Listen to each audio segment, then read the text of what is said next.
Assalamualaikum warahmatullahi wabarakatuh. Selamat pagi anak-anak. Salam sejahtera buat kalian semua. Semoga kalian semua sehat-sehat selalu. Di sini Bapak akan mengajarkan seperti yang Bapak bilang minggu lalu, mengajarkan tentang perhitungan untuk menentukan daya hantar ion, ya perhitungannya. Fungsinya untuk apa? Untuk mencocokkan apakah daya hantar yang dihitung dari alat konduktometri itu sesuai dengan perhitungannya, ya. Jadi nanti kita misalkan ingin mengukur daya hantar suatu larutan, misalkan seperti di soal ini adalah HCl. Daya hantar di konduktometri adalah sekian, ya. Misalkan 3,1 kali 10 pangkat min 3 ohm. Ohm ya, ini bacanya ohm. Nah, apakah di perhitungan kalau kita hitung manual itu sesuai dengan daya hantar dari si konduktometer yang ditentukan pada percobaan, apakah sesuai atau tidak gitu. Itu juga untuk menentukan apakah si alatnya baik atau tidak gitu ya. Oke, langsung saja ya. Untuk rumusnya itu adalah yang nah ini ya. Ini untuk rumusnya ya. G sama dengan lambda sama dengan 1/R sama dengan K kali 1000 per C. Nah, ini maksudnya G sama dengan lambda sama dengan 1/R, maksudnya adalah mereka adalah satu kesamaan ya. Sama-sama daya hantar, G atau lambda atau 1/R. R itu rambatan, kalau lambda itu konduktivitas ion, dan G itu untuk mencari daya hantarnya ya. Bisa menggunakan rumus-rumus ini. Nanti akan Bapak jelaskan bagaimana cara menggunakan rumusnya. Nah, ini adalah daya hantar ion dari setiap ionisasi senyawa ya. Misalkan HCl kan terdiri dari H dan Cl. Berarti kalau misalkan dia diionisasi, HCl akan menjadi H+ dan Cl-. Nah, daya hantar tiap ion-ionnya adalah sebesar berikut. Misalkan H+ yaitu 350 dan Cl- 76 ya. Nanti ini berguna untuk di soal nanti ya. Jadi kalian harus menghafal daya hantar tiap ion-ion ini ya. Sebenarnya tidak perlu dihafal juga boleh ya. Kalian bawa saat ulangan, nanti kalau misalkan ulangannya offline atau ulangannya online, kalian bisa lihat daya hantar tiap ionnya.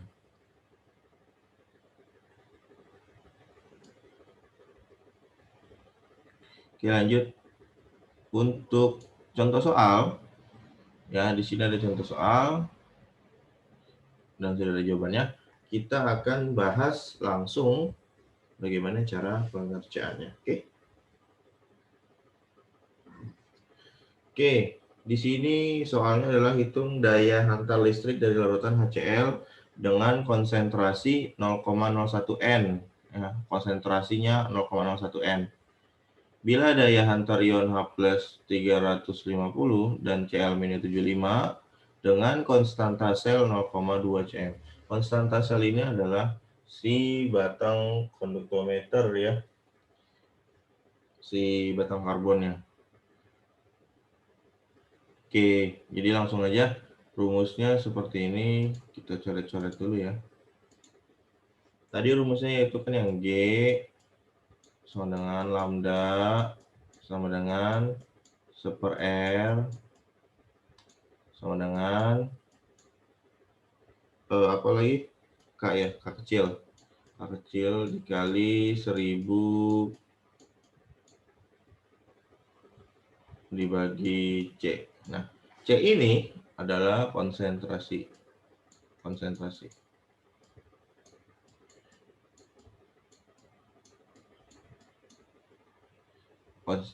Susah ya kalau pakai mouse. Tulis aja begini.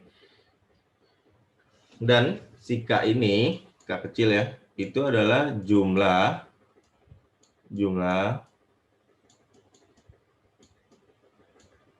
daya hantar ion.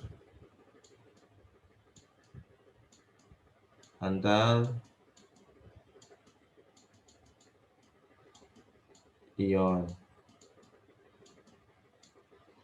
Daya hantar ion itu yang mana? Yang tadi ya, yang H+ sama Cl-. Daya hantar H+ tadi kan 375 atau berapa gitu, saya lupa. Dan Cl-nya 75. Maka K kecilnya adalah jumlahnya gitu ya.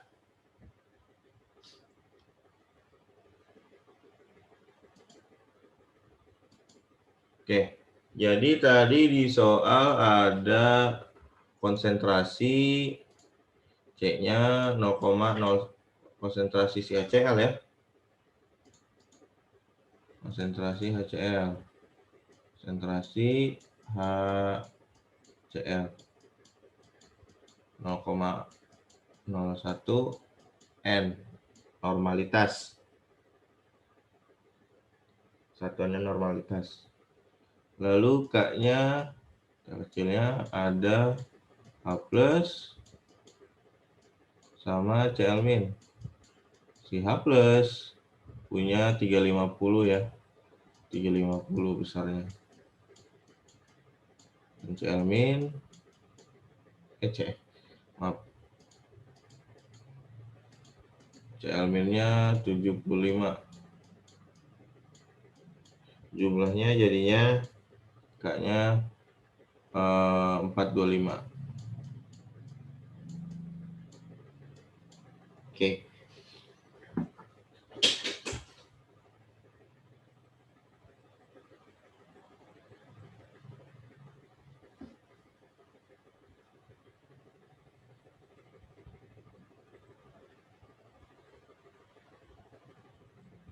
Nah, tadi maksudnya kan rumusnya adalah G sama dengan lambda sama dengan 1/R sama dengan K dikali 1000 per C. Nah, maksudnya ini G, lambda, dan 1/R itu bisa pakai K 1000 per C, atau lambda juga bisa pakai K kali 1000 per C. Nah, 1/R juga sama, rumusnya adalah ini. Nah, itu makanya ditulisnya seperti ini ya. G sama dengan lambda sama dengan 1/R sama dengan K kali 1000 per C. Oke. Gitu.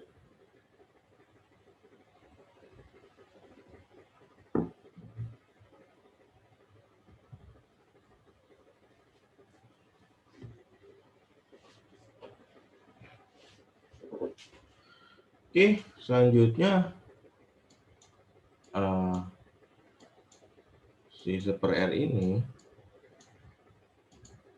kalau misalkan di sini kan rumusnya belum ada konstanta sel. Nah, di sini ada rumus yang menggunakan konstanta sel, yaitu 1/R dikali konstanta sel sama dengan lambda kali C per 1000. Nah, si lambda ini sama dengan K kecil atau konduktivitas ion. Jadi K sama dengan lambda ya. Nah, oke. Kita ganti lambang 1/R menjadi G ya. Karena G sama dengan lambda sama dengan 1/R. Oke, lanjut. Jadi G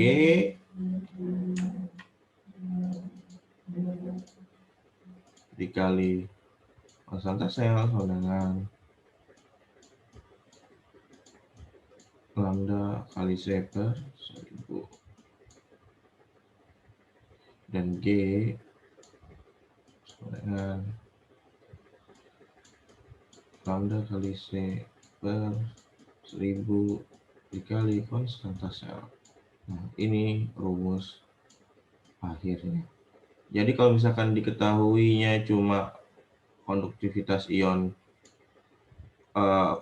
konduktivitas tiap ion, yaitu yang ini, yang H+ dan Cl-, konsentrasi dan konstanta sel, maka rumusnya kalian gunakan yang ini. Oke, gitu.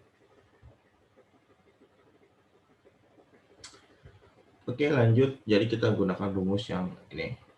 Kita bersihkan dulu ya. Jadi tadi konsentrasi HCl-nya 0,01 N, terus lambda atau K-nya yaitu si H plus tambah Cl min, daya antar ionnya 350 dan 75 salah 75. Jadi 425. Oke. Nah, rumusnya adalah si konstanta selnya ya. Konstanta selnya 0,2 kan? 0,2 ya kalau nggak salah ya. Iya, 0,2 cm. Oke. Nah, rumusnya adalah lambda dikali C per 1000 per dikali konstanta sel. Lambdanya 45. Konsentrasinya 0,01 per 1000 dikali 0,2. Tuh, hasilnya adalah ini coret jadinya 1 jadi 425 kali 1, ini coret kali 0,02 jadinya 2 ya. Jadi 425 bagi 2. Hasilnya adalah 425 bagi 2.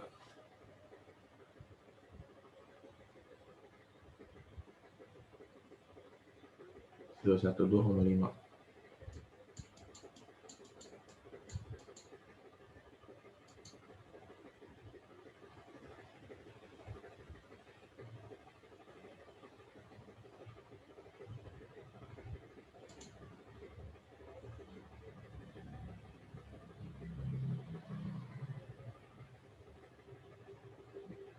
Gitu ya. 1,2,5 atau 2,1 kali 10 pangkat min 2 ya, karena komanya pindah 2 ruas ke sebelah kiri, jadi 1, 2, jadi min 2 gitu. Kan pindahnya ke 1, jadi 0,1, pindah lagi jadi 0,2. Jadi 2,1 kali 10 pangkat min 2. Oke. Nah, tadi di soal jawabannya 2,1 kali 10 pangkat min 3 ohm ya. Jadi salahnya adalah di sini. Di 76. CL kan harus 75, di sini 76. Jadi salah soal ya. Jawabannya 2,1 kali 10 pangkat min 2 ohm. Gitu. Itu kalau yang diketahui seperti tadi ya. Cuma daya antar ion dan konstanta sel. Nah, lalu di sini ada nomor 5 nih. Hitung daya antar listrik dari larutan CH3COH 0,1 bila diketahui konstanta selnya sebesar 0,5 per cm. 0,5 cm min 1 ya maksudnya ya. Per cm itu cm min 1 maksudnya. Nah, ini gimana nih ngerjainnya nih?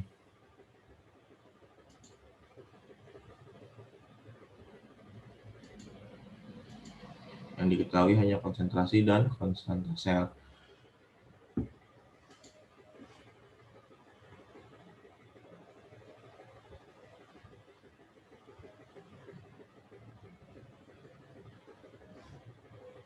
Kalau kayak begini kalian harus lihat lagi ininya ya, daya antar ionnya di bagian yang kuning tadi. Nah, nih CH3COO H tadi ya, berarti kalau diionisasi dia menghasilkan CH3COO min dan H+. Maka 41 dan 350. Berarti daya hantar ionnya ini kalian cari sendiri. Daya hantar ionnya dibagi dari CH3CO- dan H+. Itu berapa? Nanti dikali konsentrasi dibagi 1000 dikali konstanta sel. Gitu. Itu untuk menentukan daya hantar ion berdasarkan rumus yang daya hantar daya hantar ion. Untuk menentukan daya hantar listrik berdasarkan rumus yang mengetahui daya hantar ion dan konstanta selnya, juga konsentrasinya, gitu ya. Oke. Nah, bagaimana jika diketahui daya hantar listriknya, tetapi yang kita cari itu konsentrasinya, ya? Misalkan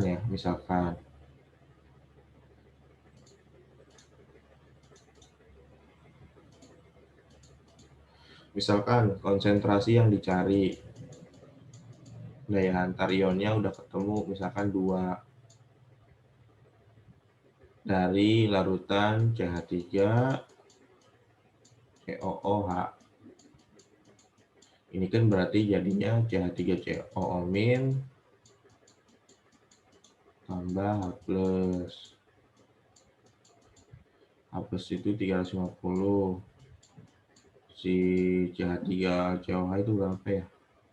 Bentar, saya cari. 41 tadi ya, 41. Jumlahnya jadi 391. Ini untuk lambda atau K kecil ya, K. Oke. Nah, konsenta selnya misalkan 0 itu. Jangan 0 K kecilan. 1 ya, konsenta selnya misalkan 1. Nah, dicari konsentrasinya. Maka kan rumusnya begini, G sama dengan tadi berapa? Lambda dikali konsentrasi per 1000 dikali konstanta sel. Nah, tinggal dimasukin aja kalau gitu. Berarti ya, G-nya itu udah ketemu 2. Lambdanya lambda 391. Konsentrasi yang dicari 1000 dikali 1 kali 1. Nah, ini kan 1000 kali 1 hasilnya 1. Berarti 2, 391 kali C jadi 391C. Bagi 1000. Nah, ini kali silang ya. Ini dikali ini dikali ini. Ini 2 itu kalau misalkan kita bikin pecahan adalah bentuknya 2/1. Jadi 2 dikali 1000 391C dikali 1. Hasilnya jadinya kita sini ya. 2000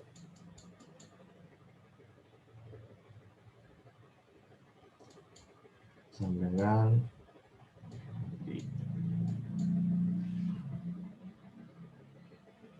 391C. Kan 391 kali 1 ya. Berarti C sama dengan 2000 dibagi 391. Maka konsentrasinya adalah 2000 dibagi 391. 5,1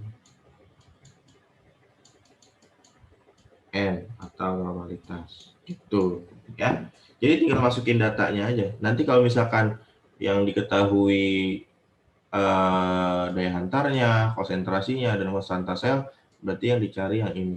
Jadi tinggal dimasukin aja datanya, dicari yang belum ada, gitu ya. Begitupun jika yang dicari konstanta selnya, berarti yang dimasukkan adalah data yang ada, yaitu daya hantar ion, dan konsentrasi. Gitu ya. Itu untuk menentukan daya hantar berdasarkan data-data dari konduktometri. Oke.